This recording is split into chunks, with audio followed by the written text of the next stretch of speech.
Posisi politik Benjamin Netanyahu sebagai Perdana Menteri Israel semakin memburuk. Hal itu menyusul pertentangan domestik dan kecaman internasional imbas aksi genosida yang dilakukannya di Gaza. Dilansir dari PalestineChronicle.com, dalam perang yang hingga kini masih berlangsung di Gaza, Netanyahu sempat mengklaim memegang kendali penuh kawasan tersebut. Bahkan Netanyahu sesumbar bisa menguasai Gaza secara permanen dan menghabisi kelompok Hamas. Namun seusai melakukan perang berbulan-bulan, nyatanya tujuannya itu tak kunjung berhasil. Bahkan sebagian besar warga Israel mengecam Netanyahu lantaran mengabaikan upaya untuk mengembalikan para sandera yang masih tersisa di Gaza. Terkait hal itu, mayoritas warga Israel meyakini bahwa Netanyahu lebih tertarik untuk mempertahankan kekuasaan daripada memenangkan perang dan membebaskan sandera. Sebelumnya, Netanyahu meyakini bisa mencapai tujuannya itu dengan dukungan pemerintah Amerika Serikat.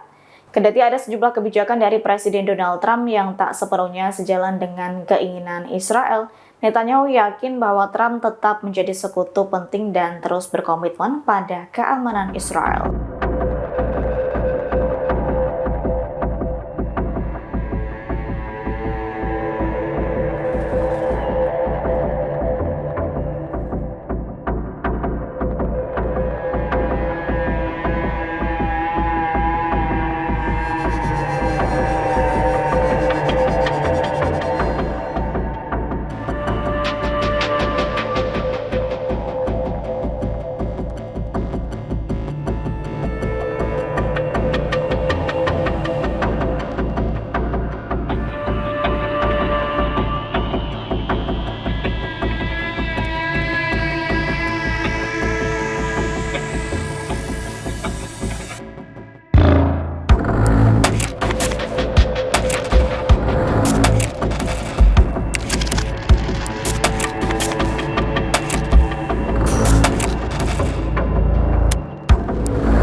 Download Tribun X sekarang, menghadirkan lokal menjadi Indonesia.